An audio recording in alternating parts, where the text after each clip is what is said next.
Muy buenas tardes para todos. Aquí estamos para realizar el día de hoy una capacitación ofrecida por ARL Sura. Tenemos a Claudia, quien es una especialista en salud ocupacional. Es una trabajadora social que nos va a dar el tema de manejo de conflicto.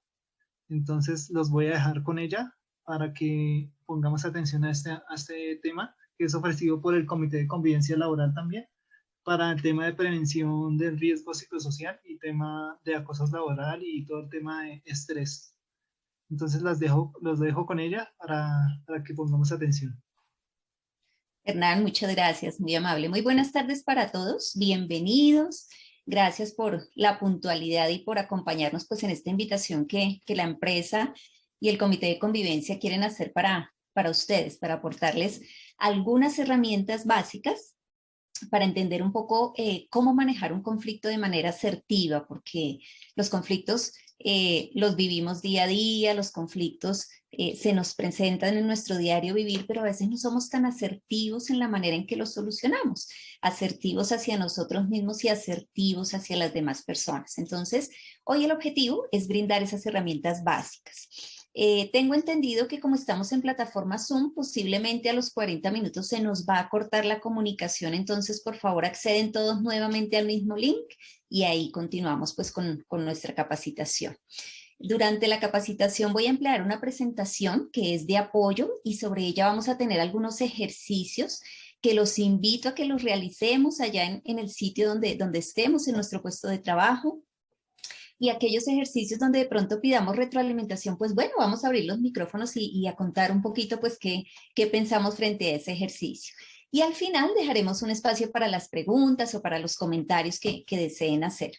Les comentaba Hernán que también está el link para la asistencia, para que por favor todos la diligencia en que pues es una evidencia que es para la empresa y para nosotros como Sura, como tal.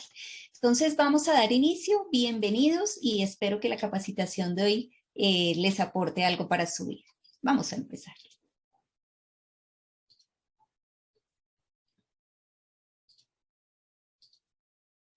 Bueno, muy bien.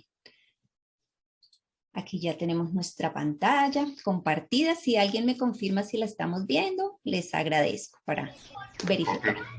Confirmado.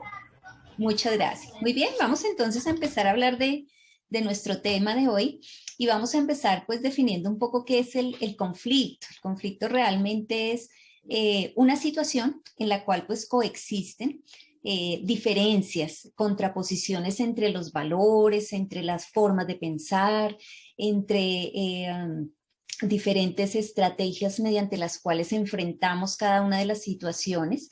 Y cuando no hay ese empate, ese equilibrio entre esos puntos de vista, valores y demás, es cuando entramos en algún tipo de conflicto. Generalmente en cualquier relación entre las personas, pues puede haber diferencia precisamente entre esos criterios. Sin embargo, esto no implica que los conflictos tengan que terminar en una situación negativa o en un problema. Un conflicto bien manejado nos puede permitir generar una comunicación más abierta con las personas, nos puede permitir dar una solución mucho más creativa a otros problemas similares al que podemos estar viviendo y nos va a permitir posiblemente manejar adecuadamente las relaciones. Entonces, no siempre que hay una disparidad de criterios, podemos hablar de que se nos presenta un problema o de que el conflicto va a terminar en algo negativo. Cuando no se maneja adecuadamente, pues sí, realmente genera muchísimos sentimientos de angustia, puede generar agresividad entre las personas, puede dificultar las relaciones interpersonales y obviamente puede afectar nuestro desempeño, inclusive a nivel laboral. ¿Qué tipos de conflicto se presentan? Hay muchos conflictos en los que pues hay disparidad de criterios como que nosotros mismos, ¿no? Y es el que se llama el conflicto interpersonal, cuando el conflicto es yo con yo, como que nuestros propios valores, nuestros propios objetivos son contradictorios a nivel interno. Entonces, este tipo de conflictos mal manejados pues nos puede llevar precisamente a eventos que afectan nuestra salud mental, nos puede generar depresiones, nos puede generar un estrés agudo, entonces hasta allá nos puede llevar un conflicto intrapersonal mal manejado.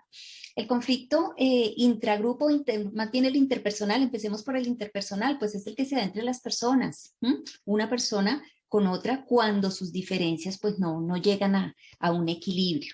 El conflicto entre grupos, el conflicto intragrupo, es cuando se da precisamente como su nombre lo dice, entre diferentes grupos, puede ser entre diferentes áreas de trabajo, grupos poblacionales.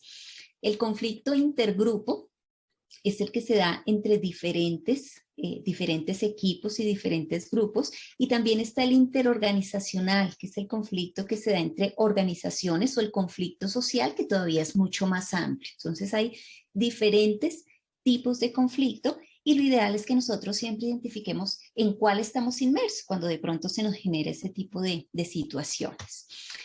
Voy a leerles aquí esta historia, porque sé que muchos en su dispositivo de pronto no la pueden leer, pero es lo que nos da la introducción para hablar de los conflictos. Entonces dice, hace muchos años vivía en España un rey que se llamaba el rey Ben Tair. Él poseía un castillo con grandes comodidades junto a sus dos hijas. Ellas eran lo que él más quería en este mundo. No escatimaba gastos ni recursos para la formación de sus dos hijas. Les daba lecciones diarias en muchas disciplinas, y dentro de ellas arte, literatura, música y demás. Un día las dos pequeñas estaban entretenidas bajo un naranjo, cuando de repente surgió una pelea entre ellas. Parecían fieras. Ben Tair no daba crédito a lo que estaba viendo y preguntó a su criado: ¿cómo es posible que estas niñas tan correctas, tan instruidas, se estén pegando de esa manera?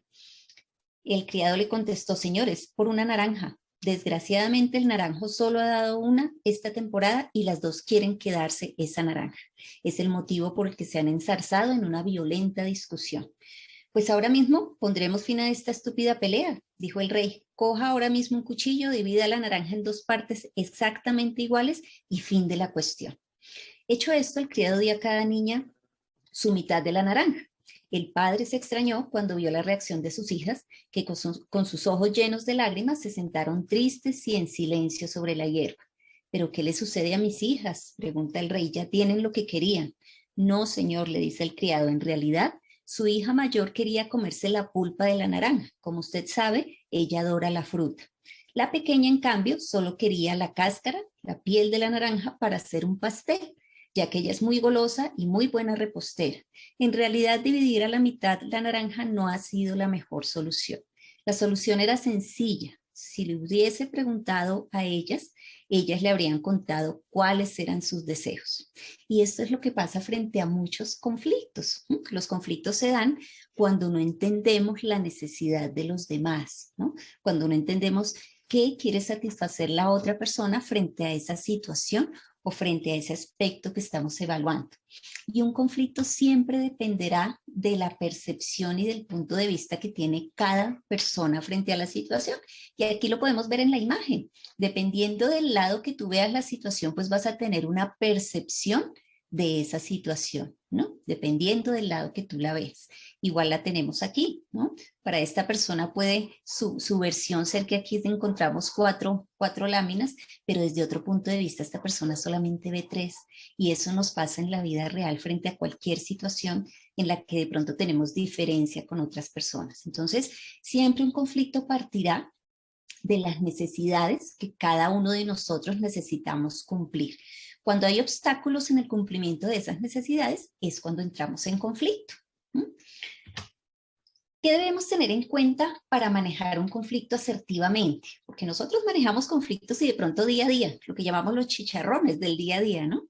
Pero ¿qué tan asertivos somos en ese manejo de los conflictos y qué tanto los solucionamos? Posiblemente lo que hacemos es poner allí unos pañitos de agua tibia, pero el conflicto de pronto se va ampliando muchísimo más. Entonces, ¿cómo hacemos para manejar asertivamente el conflicto? Y lo primero que hacemos es identificar nuestras barreras individuales.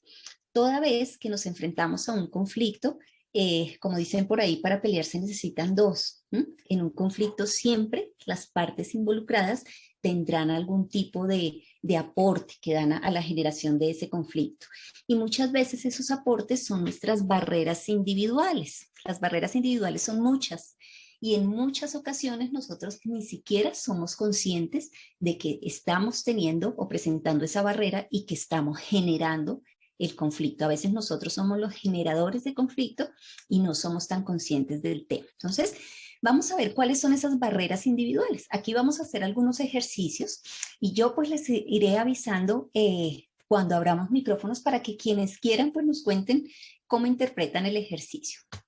Vamos con el primero. Vamos a ver esta imagen y en esta imagen ustedes me van a decir qué ven. ¿Qué ven en esa imagen? Aquí pueden abrir los micrófonos y pueden comentar, quien quiera.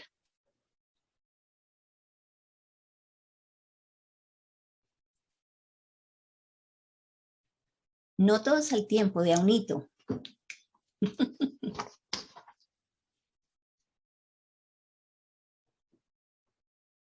Bueno, yo por aquí al comienzo tomé nota de algunos de los participantes. A ver, por ahí abrieron un micrófono. ¿Alguien nos quiere dar su...?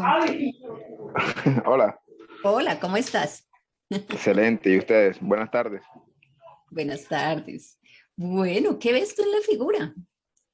Mi nombre es Oscar Macías. Yo inicialmente en la figura veo una vasija con un corcho y en su interior veo una figura de dos personas. Puedo asumir que la trasera es masculina y la persona que se ve delante es femenina. Están como abrazados. Ok, Oscar, muchísimas También. Gracias. Perfecto. Ah, ok. Sí, señora. Muy bien. Por aquí tenemos también a Paola. Paola, te invitamos a que nos cuentes tú qué ves en esa figura. Buenas tardes. Sí, Hola. una vasija Sí. con una pareja. Parece que estuvieran muy felices. Muy felices y muy contentos. Listo. Paola, muchas gracias. Muy amable. Por aquí, ¿a quién más tengo también? A Luis Fabián. Luis Fabián, ¿tú qué ves en la imagen? Hola, buenas tardes. Hola. Sí, estaba observando detalladamente la imagen y efectivamente veo una botella con un corcho, pero veo varios delfines, sí. Ok, Delfines. ok, Luis Fabián, muy bien. Bueno, una percepción diferente. Y quiero aprovechar lo que nos dice Luis Fabián para mostrarles la siguiente diapositiva. Nos dice, las investigaciones han demostrado que cuando uno le muestra esta imagen a los niños pequeños, ellos ven 9 delfines. Si en el transcurso del tiempo que yo dejé la imagen no encontraste los delfines, te darás cuenta la clase de asociaciones que tiene tu perversa mente. Vamos a devolverla a ver si encontramos los delfines como los encontró Luis Fabián. Muy bien, los delfines se encuentran en la parte sombreada de la imagen. Efectivamente hay una botella, hay una pareja al interior de la botella, pero tenemos también los delfines y aquí los voy a marcar con el cursor para que ustedes los vean. Aquí tenemos uno. Aquí tenemos otro delfín. Aquí tenemos otro. Aquí hay otro delfín. Aquí hay uno pequeñito. Aquí tenemos otro. Aquí viene el otro delfín. Aquí está el otro. Y aquí tenemos el otro. 9 delfines en total. Bueno, muy bien. ¿Por qué será que los niños pequeños perciben los delfines? Y generalmente los adultos percibimos de primera mano la vasija y la pareja. Resulta que tiene que ver muchísimo con nuestras percepciones. Todos percibimos lo que nuestro cerebro está preparado para percibir. El concepto de pareja para un niño no existe. No lo ha vivido, no lo ha experimentado, no está grabado en su mente o en su cerebro. Y por ello no lo tiene claro, no entiende a qué se refiere, pero para él sí son muy claros los delfines. Para los adultos el concepto de pareja es un concepto importante en nuestra vida, lo hemos vivido, lo hemos experimentado, lo vivimos a diario, tenemos experiencias positivas y negativas frente a ese concepto y está grabado en nuestra mente. Entonces, por ello nuestro cerebro nos lleva a percibir lo que es más importante para él en el momento en que nosotros nos enfrentamos a cualquier situación de nuestro entorno. ¿Y por qué tiene que ver esto con los conflictos? ¿Por qué la percepción tiene que ver? Porque precisamente hace referencia a nuestros modelos mentales. Les decía, nuestro cerebro está preparado para percibir lo que quiere, de acuerdo con lo que tú has vivido, con las experiencias que has tenido, con los valores que ya tienes arraigados, pues eso hace que tengas una percepción X de la situación X. ¿No? Te puede llevar a generar estereotipos. Cuando nosotros solamente nos dejamos llevar por esas percepciones, por esos modelos mentales que tenemos, podemos generar estereotipos. Entonces empezamos a hacer procesos idiosincráticos. ¿Qué es? Por ejemplo, la generalización. Entonces generalizamos a X persona, por ejemplo, como esta persona es de X región, esa persona es así, así, así, porque todos los de allá son así. Generalizamos. Transferimos, como este fulanito se parece al otro, no, esos son igualitos, cortaditos con la misma tijera. O manejamos la personalidad implícita, juzgamos a una persona por solamente un acto. No, es que yo a Marta le pedí este favor y nunca me lo hizo, nunca jamás le vuelvo a pedir nada porque ya sé que ella no me va a hacer el favor. Y ya estigmatizamos a la persona. Y eso le parece muy fácil eso, y nombrar, hacer eso, yo no puedo. Entonces, es muy importante que nosotros reconozcamos que también tenemos nuestros propios modelos mentales y que frente a un conflicto ellos entran a jugar, querámoslo o no, así funciona nuestro cerebro. Lo importante es que nosotros vayamos abriendo nuestros modelos mentales, vayamos entendiendo que los demás también tienen una percepción diferente, que tienen una forma diferente de enfrentar las situaciones. Entonces, esa es una primera barrera que nos puede hacer que seamos generadores de conflicto. Nos vamos a la segunda barrera. Aquí vamos a hacer el segundo ejercicio. Aquí les voy a pedir que tomen un papelito por ahí, un lápiz que tengan a mano, y consiste en seguir la siguiente instrucción frente a estos monitos que tenemos acá. Tenemos que unir todos los 9 monos, unirlos con 3 líneas rectas sin levantar la mano del dibujo, es decir, en un solo trazo. Unir los 9 monos utilizando 3 líneas rectas sin levantar la mano del dibujo. Yo voy a darles un tiempo de 30 segundos y ustedes me van a contar si lograron encontrar la solución. Empiezan a correr los 30 segundos.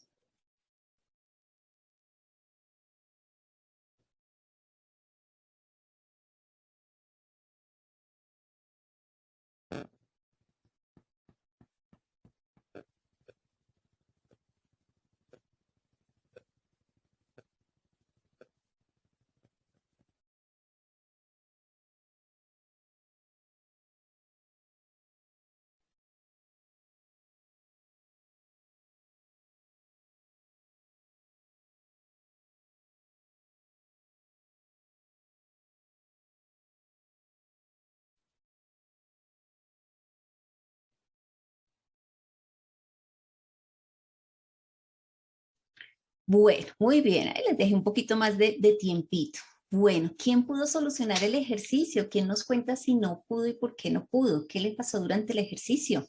Si alguien quiere de forma voluntaria, o aquí yo nombro a alguna personita que de pronto esté en pantalla. Si alguien quiere voluntariamente, lo escuchamos.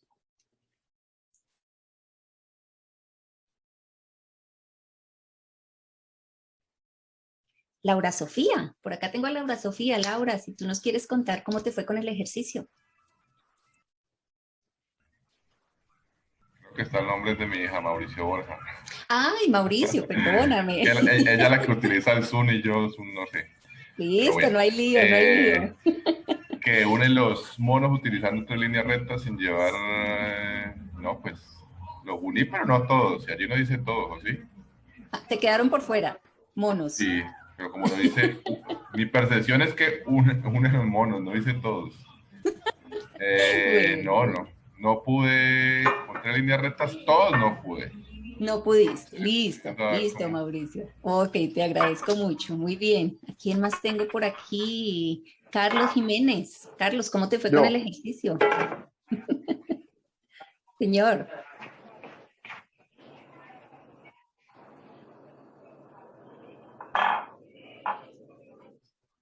No tenemos audio de Carlos. Carlos Jiménez. Yo hice un intento. Señor, cuéntame, ¿cómo te fue? Bien. ¿Lo lograste? Creo que sí. Bueno, ¿puedes describirnos cómo hiciste las líneas? A ver si logramos de pronto entenderlo. Las líneas, me salí de la órbita. Ajá. O del entorno que hacemos, que colocamos mentalmente. Por ejemplo, yo Sí. pienso que normalmente tomas 3 monos, digamos los 3 primeros, los superiores horizontales, y llegas hasta el último, pero no, yo empecé desde el primero superior izquierdo, ahí, pasé Ajá, al derecho, sí. también al siguiente, y seguí la línea hasta mucho más allá. Mucho más allá, te fuiste más allá.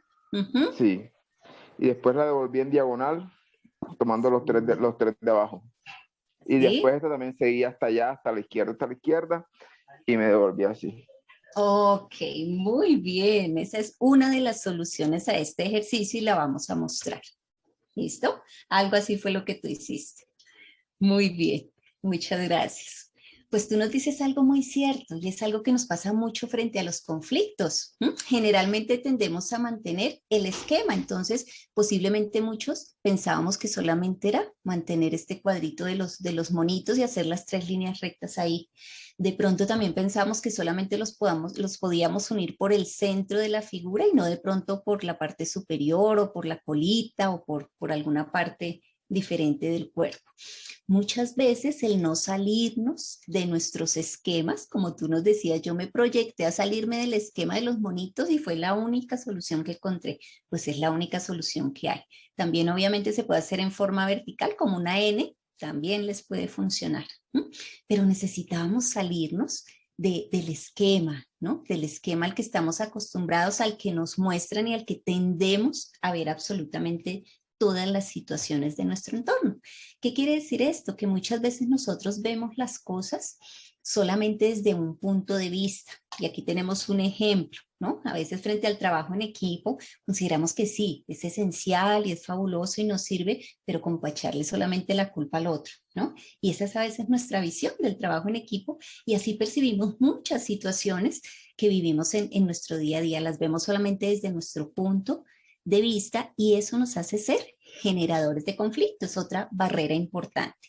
Nos vamos para la tercera. Aquí les voy a mostrar unas imágenes y ustedes van a decirme si esas imágenes se mueven o no se mueven para ustedes. ¿Listo? Vamos con la primera. Aquí tenemos la primera imagen. Aquí tenemos la segunda imagen. Ustedes dirán si se mueven o no se mueven las figuras. La percepción es que se mueve, pero cuando nosotros corremos la vista, lo que estamos viendo es el reflejo de la luz en el computador. Entonces eso va a hacer que se moviera, pero en realidad la figura no se mueve. Ok, hay una percepción de movimiento, claro que sí. Si miramos cada filita solita, aquí, centrémonos en esta, se ve completamente quieta, no hay percepción de movimiento. Y si nos devolvemos al anterior ocurre exactamente lo mismo. Si miramos el conjunto, hay una percepción de movimiento de las figuritas, de las rueditas, pero si nos centramos en cualquiera de ellas fijamente, por ejemplo, miremos esta, está completamente quieta, ¿no? Las dos versiones son completamente ciertas, ¿no? Para unos no se moverán, para otros sí se moverán. Si nosotros vemos la otra imagen, esta, aquí tenemos una serie de líneas rojas. ¿Cómo ven las líneas rojas que se encuentran en la figura? Individuales, rectas, en conjunto, con una diferencia por la ubicación de los cuadros azules. Ajá, La percepción nos hacen que se vean inclinadas unas con otras, pero no. Muy bien, las líneas rojas están completamente rectas y paralelas entre ellas, inclusive aquí en el centro de la imagen donde hay la percepción de que están torcidas. Pero cualquier persona nos podría decir, sí, están corridas, están en el centro, están torcidas, y aquí nos puede decir, sí, eso se mueve. Otra persona nos puede decir, no, porque yo miro aquí la fila y está completamente quieta. No es posible que en una imagen se me muevan las figuras. Hay versiones completamente diferentes frente a lo que cada uno percibe del entorno, ¿no? Y hay un error muy grande que muchas veces tenemos y es creer que tenemos la verdad absoluta frente a las situaciones o frente a los problemas. Hay la opción de que estemos equivocados, ¿no? Equivocarnos es un defecto de absolutamente todos y como nos dice aquí la diapositiva, pedir disculpas es una virtud de pocos. Entonces, otra barrera importante que a veces de forma individual nos hace ser generadores de conflicto es creer que tenemos la verdad absoluta. Un problema y una situación de conflicto puede tener muchas verdades, y la verdad de cada persona involucrada puede ser parte de esa verdad absoluta que le va a dar solución al problema. Entonces es otra de las barreras importantes a que a nivel individual nos hace generar conflicto. Otra barrera importante, el estilo de personalidad que tenemos cada uno, porque cada uno tiene sus propios rasgos de personalidad. Así pues viene nuestra genética. Y esos rasgos de personalidad hacen que nosotros manejemos una determinada autoestima.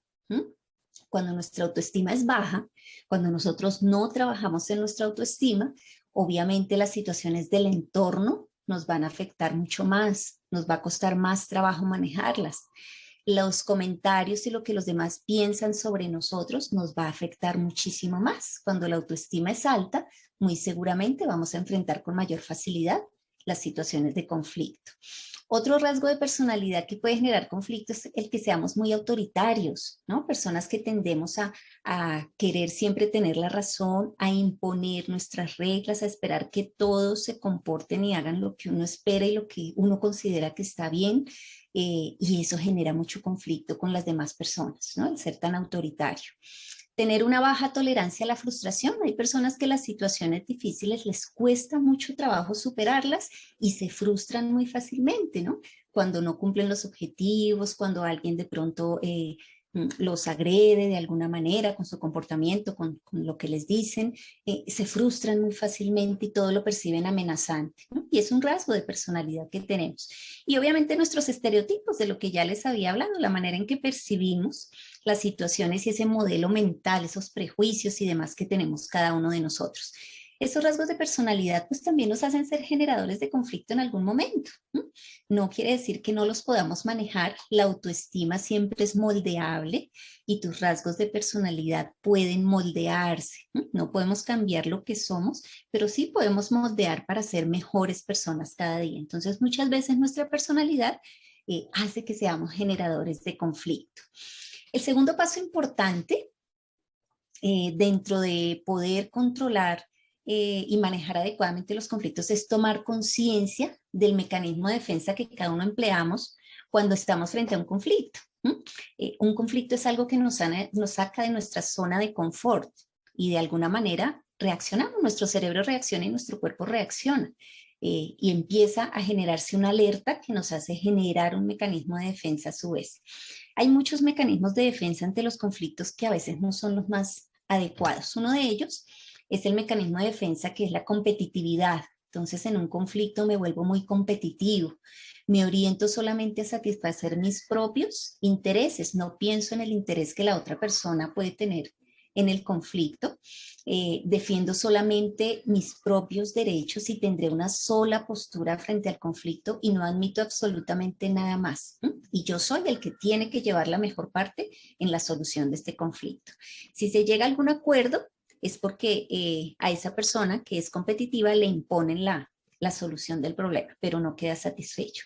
Y generalmente, cuando la persona adquiere este mecanismo de defensa, es una persona que es muy agresiva frente al manejo del conflicto, agresiva con la contraparte, agresiva frente a las alternativas que se dan. Entonces, es un mecanismo de defensa no adecuado frente al conflicto.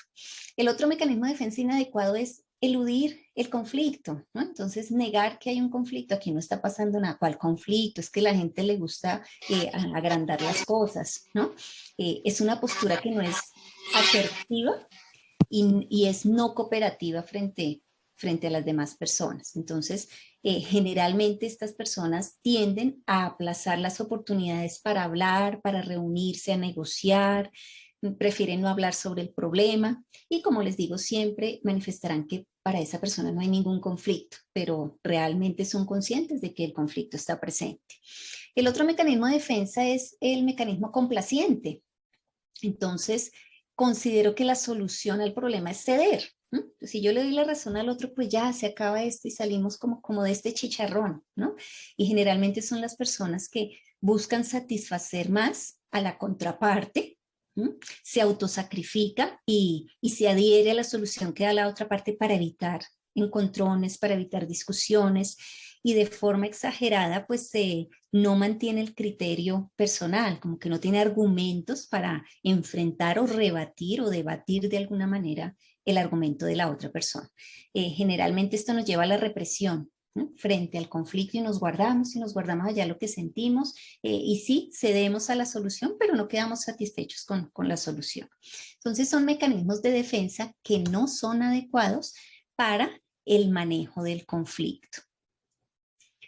El tercer punto importante para manejar adecuadamente un conflicto es enfocarnos y enfocar nuestro interés sobre todo hacia el manejo asertivo. No es tan fácil tener la visión de negociar en un conflicto. Muchas veces lo que buscamos es siempre llevar la ventaja. Entonces, hay que prepararnos cuando estamos en un conflicto, hay que prepararnos precisamente para poder enfocar ese conflicto de una manera asertiva. Lo primero que debemos hacer es reconocer nuestras emociones, ¿no? Saber qué sentimos frente a esa situación. Y aquí es muy importante que nosotros reconozcamos las emociones que son saludables y las que no lo son. Las emociones saludables son aquellas emociones naturales que necesitamos como seres humanos y que nos ayudan a enfrentar las situaciones. Todos necesitamos de las emociones. Uno no podría decir frente a cualquier situación que tú vivas, no solo de conflicto, sino de tu vida diaria, controla tus emociones. Difícil porque es que somos seres humanos, las emociones se dan naturalmente. Lo que podemos controlar es la manera en que reaccionamos ante la emoción y cómo la mantenemos y cómo la trabajamos. Cuando no hacemos ese manejo adecuado es cuando la emoción se nos vuelve no saludable. Y es lo que nos genera enfermedades, tanto físicas como mentales. Entonces, veamos las diferentes emociones que nosotros pues presentamos frente a un conflicto. Una es el enojo o la ira, que es una emoción completamente saludable. Todas las emociones nos dan información a nuestro cerebro directa. El mal genio, la ira, el enojo, te da información directa y le da información directa a tu cerebro de que tus límites han sido sobrepasados. Si no sintieras esa emoción, pues todo el mundo haría contigo lo que fuese. Entonces es una manera realmente de que nuestro cerebro identifique de que se sobrepasaron nuestros límites. Completamente normal, que estés enojado, completamente que sientas rabia. Pero cuando se convierte en una emoción no saludable, cuando ese enojo, esa ira es permanente, cuando esas amenazas para enfrentarnos a las situaciones, pero cuando ya es frecuente se nos convierte en un estrés crónico. La tristeza, otra emoción completamente natural y necesaria. La tristeza nos da información de que tuviste una pérdida, independientemente de la que sea, pérdida de persona, pérdida material, pérdida de algo. Por allá, cerramos por favor el micrófono si son tan amables. Muy bien, entonces ese aviso que llega a nuestro cerebro de la pérdida, pues es una preparación para enfrentar esa pérdida que hemos tenido. Pero si la tristeza es permanente y la tristeza está todo el tiempo en mi vida y me empieza a incapacitar para hacer cosas de la vida normal, pues es cuando se me vuelve no saludable y es cuando me puede generar una depresión. Y cuando yo estoy bajo depresión, bajo estrés crónico, cualquiera de esas enfermedades, pues mi manejo de los conflictos va a ser completamente inasertivo. El miedo es otra emoción completamente normal y es la que nos da información de que estamos frente a un riesgo, estamos frente a un peligro y necesitamos emplear una estrategia de defensa. Pero cuando ese miedo o ese temor es permanente, inclusive lo siento cuando no está el factor que me lo desencadena, pues la cosa ya se vuelve no saludable, ¿no? Y se me puede desencadenar una fobia o se me puede desencadenar un trastorno de ansiedad. La frustración. La frustración es una información que nos llega a nuestro cerebro de aquellos errores que cometemos, de los desaciertos y que nos permite precisamente enfrentarlos y aprender de ellos para seguir adelante. Cuando se te vuelve una emoción no saludable, cuando es permanente, cuando por todo te frustras, cuando cualquier situación mínima entonces te genera tristeza y te genera incapacidad para emprender nuevos proyectos, para generar nuevos objetivos, y eso te puede llevar a un trastorno de ansiedad. Entonces, este es como el movimiento que hacen nuestras emociones frente a las diferentes situaciones. Y frente a un conflicto, pues hay que identificar qué es lo que siento. Esta situación me produce rabia, me da una tristeza terrible, me frustra tanto. Identifica qué es lo que realmente sientes para poderlo manejar y controlar. Si no hacemos manejo adecuado, lo que les decía, se nos generan afectaciones emocionales, y una afectación emocional te lleva a tener un comportamiento no asertivo hacia el conflicto. Entonces te lleva de pronto a ser agresivo, te lleva de pronto más bien a reprimirte porque pues estás muy deprimido, o a que la situación te afecte tanto cuando realmente de pronto no tenía como necesidad de armarse tanta película.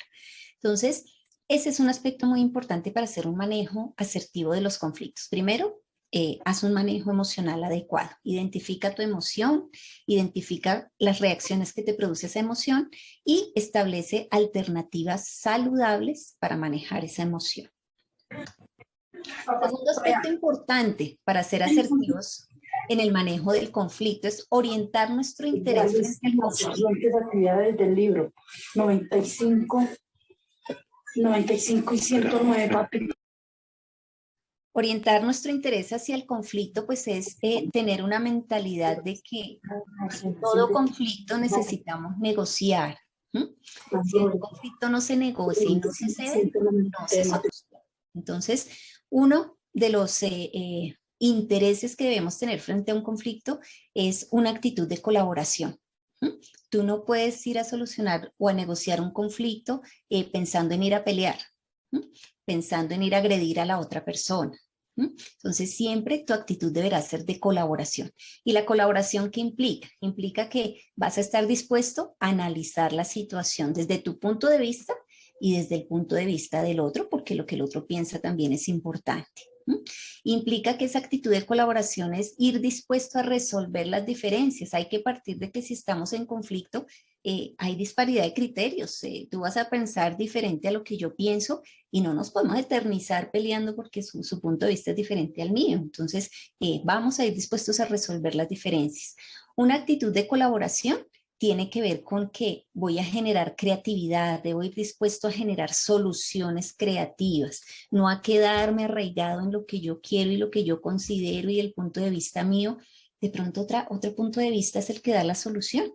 Y la actitud de colaboración también debe estar orientada a valorar, entender que para pelear se necesitan dos, y que si voy con ese interés, pues no vamos a solucionar nada, y que la otra persona es un ser humano como yo y merece tanto respeto como lo merezco yo. Si tenemos esa actitud de colaboración, posiblemente vamos a ser más asertivos al manejar el conflicto. Otro aspecto importante para ser asertivos es tener una actitud de compromiso, comprometerme con encontrar una solución al problema, y también que esa solución nos beneficie a las partes involucradas.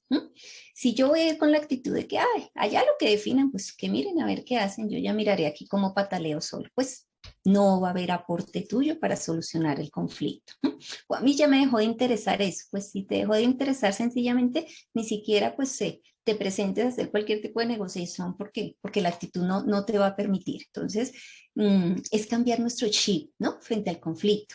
Es muy natural que nosotros frente a un conflicto busquemos la mejor solución, pero para nuestro ladito, ¿no? Como para que yo gane y el otro, pues, medianamente como que quede satisfecho, de pronto pierda en esa solución. Cambiar un poquito ese chip es realmente complejo frente a los conflictos, pero es lo que nos va a ayudar realmente a solucionarlo de manera asertiva. Otro aspecto es analizar objetivamente el problema, porque a veces nos armamos películas y no sabemos ni siquiera qué es lo que está pasando. Entonces, importante primero identificar cuál es el problema que realmente tenemos entre nosotros, entre las personas involucradas, qué es realmente lo que nos impide llegar a una solución. A veces nos vamos por las ramas y se aumenta tanto el problema y de pronto esa relación interpersonal y no tenemos ni siquiera claro qué es lo que sucede.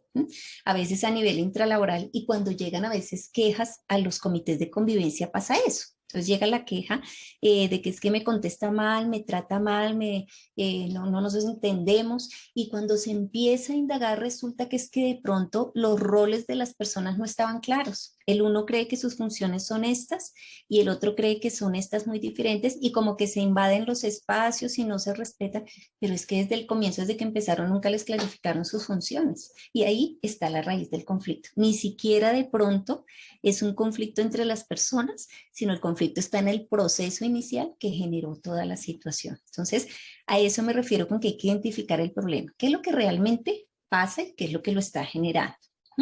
Estar muy atentos a esa situación crítica que lo está generando.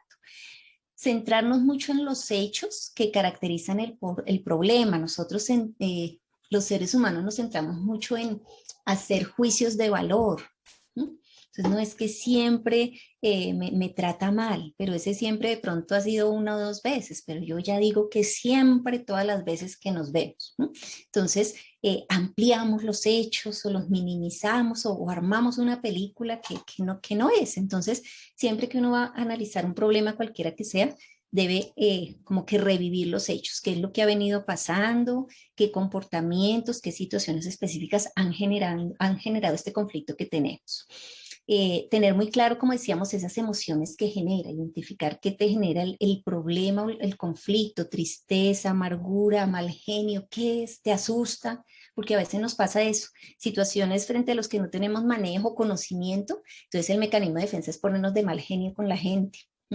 Me pongo de mal genio con eso, ni me preguntan y no tengo necesidad de contestar, ya saben que que no me pueden hablar, entonces me evito tener que dar explicaciones. Y es nuestro mecanismo de defensa, pero lo que estamos haciendo es generar más conflicto. Y tener muy claro quiénes son los involucrados en el problema. ¿Somos tú y yo?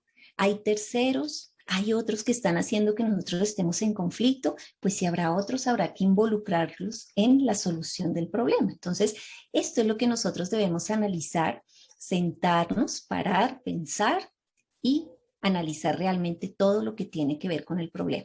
A veces lo que hacemos es que estallamos en el momento y ni siquiera nos tomamos un segundo para hacer el análisis de qué está pasando y ya tomamos decisiones, ya por la ira, por la presión del momento y hacemos un mal manejo de esas situaciones. Enfrentar el problema. Ya cuando el problema está, cuando tenemos el conflicto, pues hay que enfrentarlo. Y hay que enfrentarnos de manera muy positiva con esa persona que tenemos el conflicto para entrar a hacer una negociación. Pero para eso, ¿qué necesitamos? Prepararnos. ¿Qué tienes que preparar cuando vas a manejar un conflicto con la otra persona, ya face to face? La actitud que vas a asumir frente al conflicto, que sea la actitud que te permita dar tu punto de vista y llegar a una solución.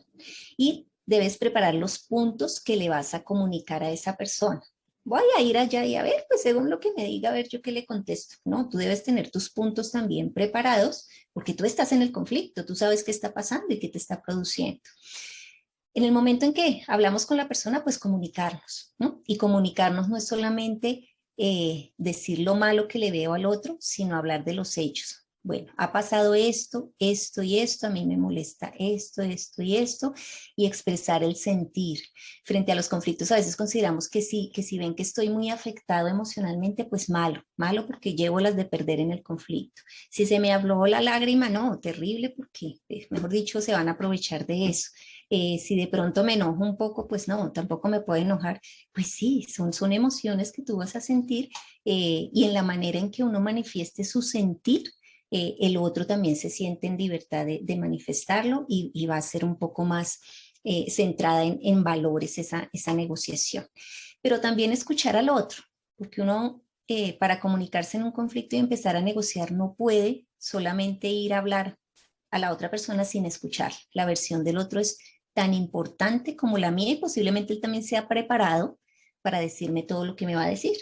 Entonces debo escuchar a la otra persona, escucharle sus hechos y escucharle también el sentir de esa persona, emocionalmente, cómo le está afectando la situación. Y ahí empezamos a hacer la negociación, pero la negociación siempre debe estar basada en valores. Yo les hablaba de esas negociaciones que a veces orientamos a donde yo lleve la mayor ventaja y a donde yo tengo el as debajo de la manga para que cuando éste empiece a hablar de eso, entonces le saco a colación lo que me hizo hace cuántos años y lo que pasó hace tantos meses y empezamos a desviarnos. No nos centramos en los valores que debemos manejar frente al conflicto. Entonces, voy a invitarlos a ver este video. Aquí nos dan unos tipsitos generales, muy generales frente a cualquier conflicto de pronto entre personas que haya, que nos pueden dar algunos aportes importantes que podemos tener en cuenta. Vamos a verlo. Negociar para solucionar los conflictos en 10 puntos. 1. De acuerdo con el Diccionario de la Lengua Española, el conflicto es, entre otras cosas, un combate, un problema. También puede significar desavenencia, dificultad o rencilla. 2. Un conflicto puede solucionarse mediante la prevención, la mediación o la negociación. 3. La prevención ocurre antes de que suceda el conflicto, tomando las medidas necesarias para que la situación no crezca. Se refiere a la actuación que se debe tener para evitar que una diferencia se convierta en algo muy grande. 4. La negociación implica reconocer en el otro sus necesidades e intereses para llegar a un acuerdo, respetando la dignidad de ambas partes. Se tiene que identificar qué originó la diferencia o problema, poner las necesidades de los involucrados por encima de las opiniones propias para resolver el problema. 5. La mediación se presenta cuando las partes en conflicto no han podido negociar. Se necesita una tercera persona que favorezca el diálogo entre las partes involucradas y que ayude a atender la situación conflictiva para encontrar una solución que beneficie a ambas partes. 6. El conflicto es inherente a la vida cotidiana. No se puede ver como algo ajeno y mucho menos sería sano evadirlo. Si bien habrá conflictos desagradables o inconvenientes, lo importante es aprovechar las situaciones conflictivas y transformarlas en oportunidades de aprendizaje, y así conocernos más a nosotras y nosotros mismos y a las demás personas. 7. Una de las habilidades más importantes para hacer frente a los conflictos es el diálogo. Dialogar es aprender a escuchar sin tratar de imponer nuestra voluntad. Es decir, implica aceptar que las personas en conflicto puedan externar sus argumentos para identificar lo que originó el conflicto, ser receptivas a los argumentos que presentan las partes en conflicto y poder encontrar puntos de coincidencia que permitan llegar a acuerdos. 8. La escucha activa es una habilidad del ser humano en el proceso de la comunicación. Implica comprender lo que la otra persona está diciendo y cómo se siente respecto a ello. Además de no interrumpir a la persona que habla, es importante cuidar el tono de voz al hablar, evitar en todo momento gritar o levantar la voz. También se debe evitar utilizar las manos en forma de agresión y cuidar las expresiones faciales y los gestos. 9. La intervención de un mediador o mediadora contribuye a encontrar una solución al conflicto. Un mediador o mediadora puede ser una persona de la familia, en la escuela puede ser una o un docente, directivo o un compañero o compañera que muestre habilidad para mediar entre las partes en conflicto, así como un amigo o amiga de la colonia o comunidad quien favorece la búsqueda de acuerdos por consenso. 10. Siempre debes buscar que la solución de los conflictos sea pacífica, por lo cual te centrarás en los recursos de negociación, colaboración, cooperación y mediación. La mediación es utilizada como herramienta cuando se han agotado las posibilidades de resolver un conflicto entre los involucrados. Es entonces cuando una tercera persona interfiere para su solución. Bueno, muy bien. Entonces, acá nos dan algunos tipsitos importantes. Uno de ellos es prevenir, ¿no? A veces, en vez de prevenir que haya conflicto, como que lo que hacemos es echar más leña al fuego, ¿no? Entonces, como me habló feo, la próxima vez yo le hablo más feo y le contesto más feo. Y como tengo que hacerle tal favor, entonces me voy a desquitar cuando me pida ese favor, ¿no? Entonces, una manera de prevenir es precisamente actuar previamente para que la diferencia entre las partes pues no se amplíe y no se vuelva más compleja.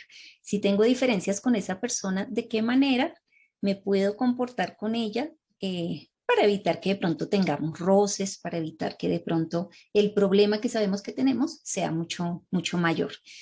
Nos hablaban de entender las necesidades del otro y ya pues lo había comentado. Cuando tú vas a solucionar un conflicto, debes conocer la necesidad del otro y entenderla, pero también debes manifestar tu necesidad, porque las partes involucradas en un conflicto buscan satisfacer necesidades personales, laborales, familiares, y hay que entender que cada uno tiene sus razones.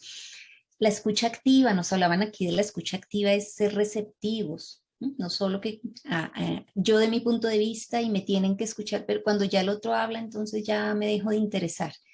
Entonces, ser receptivos frente a lo que nos dicen las personas. Y algo muy importante es el lenguaje no verbal, ¿no? Lo que manifestamos también con nuestras actitudes. Nos decían allí el no sacudir tanto los brazos de tal manera que me vean como una persona muy agresiva, o también adquirir una postura donde voy a dar a entender de que no estoy interesada en lo que me hable. Generalmente esas posturas donde cruzamos los brazos, cruzamos las piernas, como que nos recostamos en la silla, pues eso deja ver al otro que no me interesa lo que me está diciendo, genera mucho cierre hacia la comunicación. Entonces, una postura adecuada también es importante tenerla en cuenta cuando voy a negociar con alguien o cuando quiero solucionar un problema de forma verbal. Y nos hablaban de los mediadores. A veces en un conflicto definitivamente no nos podemos poner de acuerdo las partes, ¿m? Y como que a medida que nos sentamos como a hablar del tema, como que es peor y como que más peleamos y más diferencias se encuentran. Entonces a veces se necesita un tercero. Y un tercero en las organizaciones es el comité de convivencia. Cuando hay esos conflictos que están asociados a acoso laboral, cuando hay conductas que no son adecuadas, cuando se busca perjudicar a la otra persona de una manera intencional, pues allí se necesita un tercero. Y ese tercero puede ser la luz que nos ayude a solucionar el conflicto. También es una estrategia que debemos tener en cuenta y que puede servir muchísimo en las organizaciones para solucionar los conflictos. Entonces, esos son algunos tipsitos que debemos tener en cuenta cuando tengamos conflictos. Cuando vamos a negociar con la parte o las partes con las que tenemos el conflicto, pues es muy importante que nos centremos siempre en analizar los hechos, no tanto en hacer juicios de valor, sino en analizar los hechos como tal que han generado el problema, ¿m? Y centrarnos en hacer acuerdos comunes para las partes, no acuerdos para un lado o para el otro lado. Y cuando hagamos esos acuerdos, es muy importante que establezcamos qué perseguimos con esos acuerdos. Entonces, ¿qué objetivos tenemos? Listo, acordamos este comportamiento para ti, este comportamiento para mí, pero ¿para qué? ¿Qué perseguimos con eso? ¿No? ¿Qué recursos necesitamos para poder llevar a cabo esos acuerdos que hemos establecido? De pronto necesitamos recursos físicos, recursos inclusive económicos, cuando hay una separación, por ejemplo. Entonces, ¿qué recursos vamos a necesitar? Y establecer unos plazos, porque muchas veces sí hacemos los acuerdos y demás, pero ahí quedó en el aire y cuando vamos a ver, ninguno los cumplió. Entonces, también establecer plazos claros de cumplimiento para esos conflictos.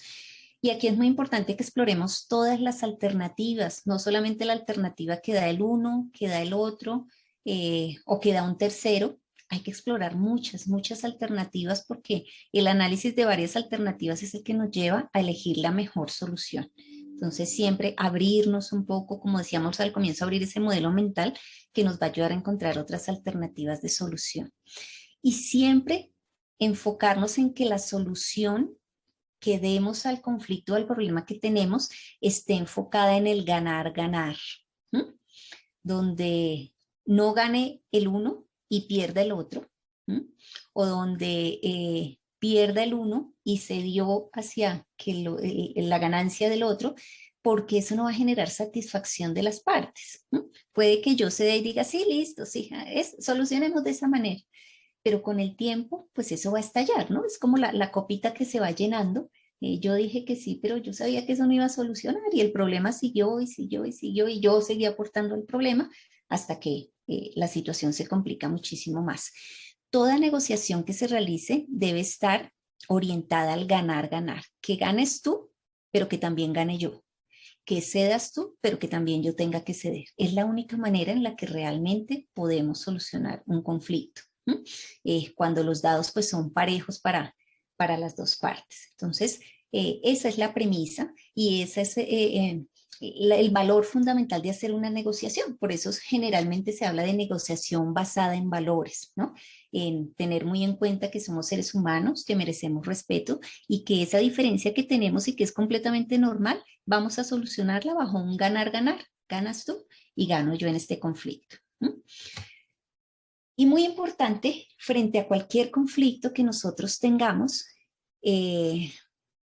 aplicar la técnica del perdón, porque en un conflicto nos ofendemos, en un conflicto de pronto nos agredimos, en un conflicto posiblemente el hecho de tener diferencias hace que nuestra amistad de pronto se deteriore o nuestra relación laboral se deteriore o nuestra relación familiar se deteriore y generalmente asumimos comportamientos que no son asertivos, que en el momento en que yo empleo o activo mi mecanismo de defensa, genero unos comportamientos que hieren al otro, que lo afectan y que de pronto le generan muchísimas situaciones emocionales que ni siquiera yo alcanzo a a pensar que pueden pasar. Entonces, solucionar un conflicto también es aprender a perdonar. Perdonar lo que el otro me dijo, de pronto lo que el otro me hizo, y pues ya pasar la página y volver a iniciar una nueva situación y una nueva relación interpersonal con esa persona. Entonces, vamos a ver este videíto. Más que un videíto, es un audio que nos cuenta cómo podemos aplicar esa ciencia del perdón y en qué nos beneficia a nivel inclusive de nuestra propia salud. Vamos a verlo. ¿Sabías que el rencor es un veneno que te resta salud física y mental, mientras que el perdón es un bálsamo que te fortifica? Soy Jorge Benito y en este vídeo te voy a contar todo lo que sabemos acerca del perdón desde un punto de vista puramente científico, y también voy a compartir contigo un modelo práctico del perdón de 7 pasos. Al igual que la gratitud, de la que ya he hablado en este canal, el perdón es un área que también ha despertado el interés de la comunidad científica internacional, y actualmente existen multitud de investigadores e instituciones que estudian con rigor empírico sus efectos en nuestro cuerpo y en nuestra mente.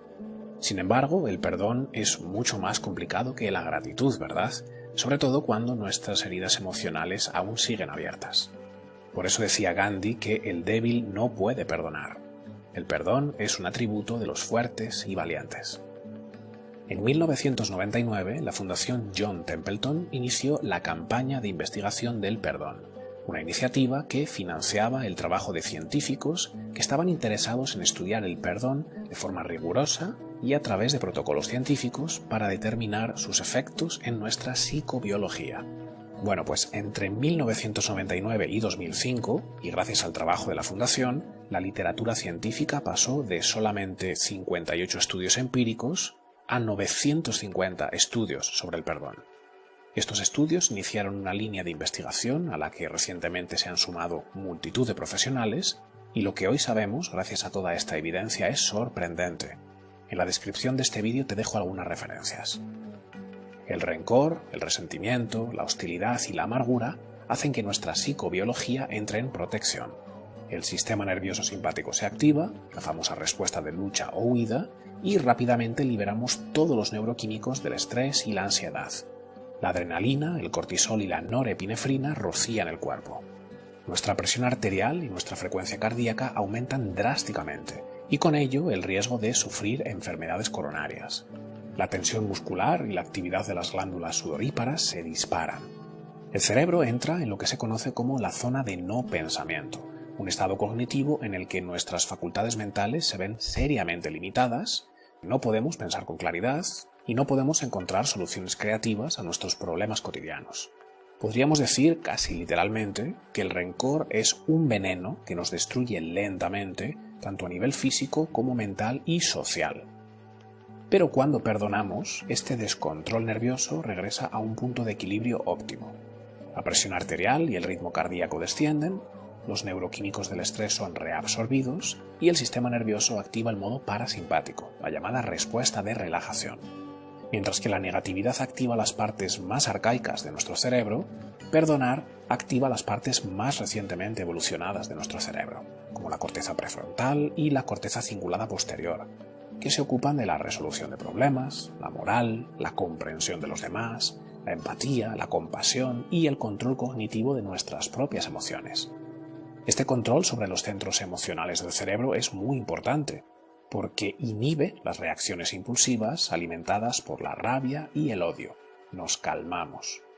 Nuestro pensamiento superior se activa, lo que nos permite dar nuevas interpretaciones a lo que nos ocurre, visualizar nuevas posibilidades, ponernos en el lugar del otro de forma objetiva y convertir un evento doloroso en algo menos molesto a nivel mental y emocional.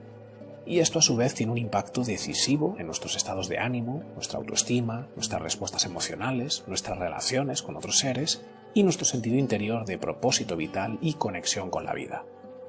La investigación sugiere que el perdón probablemente evolucionó como un mecanismo que nos permite superar el dolor y aliviar el sufrimiento humano. Podría decirse que existe para ayudarnos a superar situaciones que generan cantidades insostenibles de estrés. O dicho de otro modo, la inteligencia natural, al encontrar que los seres humanos nos enfrentábamos a situaciones extremadamente dolorosas que amenazaban nuestra integridad, desarrolló un mecanismo de alivio del dolor y el sufrimiento que se activa en nuestro cerebro a través del perdón y la aceptación. Y no solo eso, hoy sabemos que el perdón ha servido también como mecanismo evolutivo de cohesión social que asegura la supervivencia del clan. Sin embargo, nuestra cultura moderna no suele promover el perdón y la compasión. Son cosas que suelen ser percibidas como insensateces, meros signos de debilidad y sumisión. Empatizar y perdonar son valores que se quedan en la teoría, pero a la hora de llevarlo a la práctica, somos más propensos a estigmatizar y denigrar a todos aquellos que consideramos nuestros enemigos. Y esta mentalidad, además de que no resuelve nuestros problemas, nos despedaza.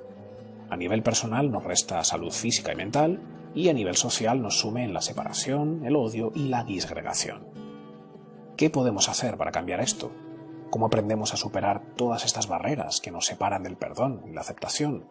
Porque qué duda cabe que cuando hemos sido enormemente dañados y recordar nuestro dolor resulta devastador, el perdón parece irracional, cuesta muchísimo. Y nadie nos ha enseñado a hacerlo, ¿verdad? Desde que éramos pequeños nos decían, perdona fulanito, y ya está, eso era todo. No sabíamos cómo se hacía y nadie nos decía cómo hacerlo.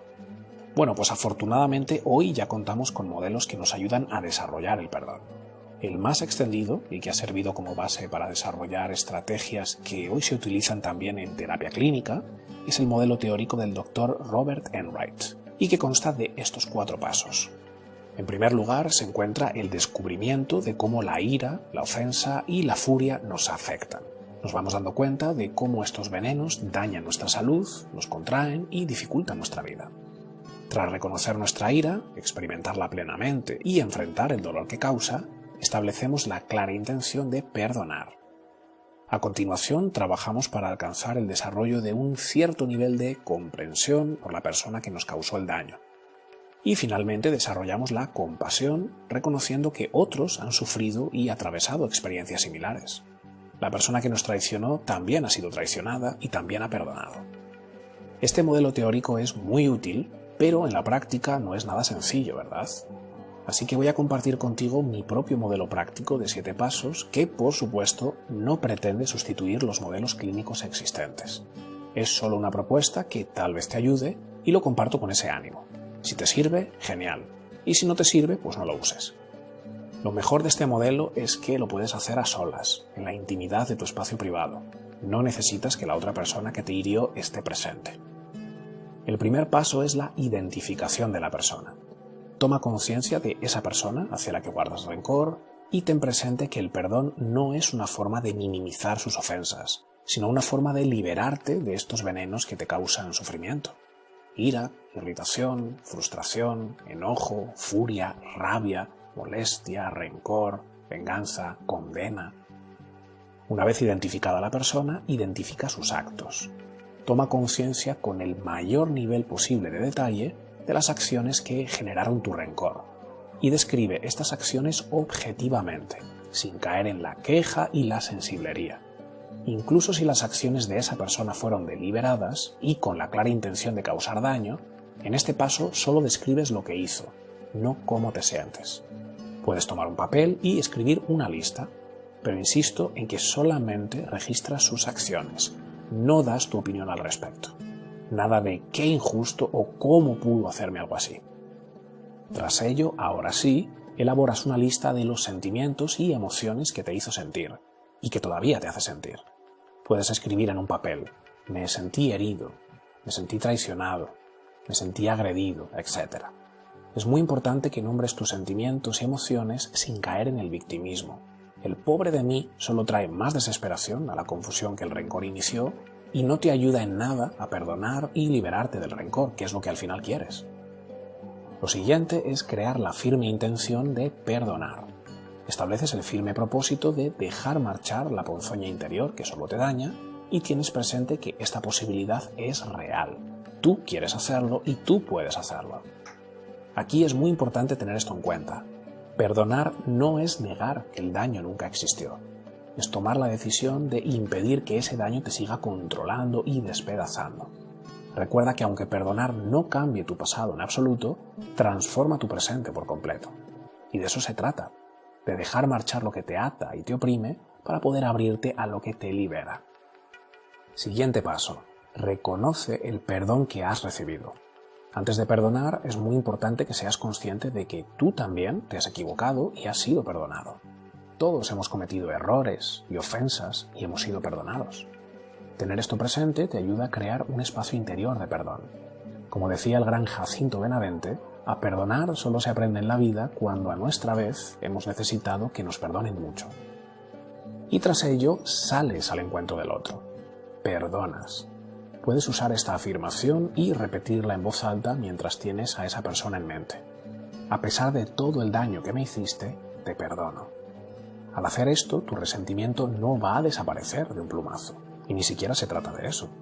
Se trata de ir creando las condiciones para que el perdón pueda expresarse. Y eso depende enteramente de ti, porque perdonar no es algo que el otro hace, es algo que tú haces, nadie más que tú. Y no perdonas para ensanchar tu vanidad. Recuerda que el perdón no te hace superior moralmente a quien te ofendió. Y el último paso, después de repetir la afirmación del perdón, es agradecer. Da gracias porque has sido capaz de soltar todo ese rencor y te estás dando la oportunidad de vivir desde un nuevo ángulo. Muy bien. Aquí tenemos entonces los 7 pasos que nos dan para aplicar esta técnica del perdón, que creo que también aplica muchísimo cuando estamos frente a un conflicto. Hasta aquí pues vienen entonces nuestros tips que queríamos compartirles el día de hoy. Abro este espacio para las preguntas o comentarios que surjan, sin antes agradecer pues su tiempo, su disposición. Espero que les haya gustado la capacitación y pues quedamos atentos a preguntas. Mientras tanto voy a colocar nuevamente en el chat el link para quienes no han llenado el listado para que lo puedan llenar. Muchísimas gracias a todos y quedo atenta a las preguntas que hayan surgido.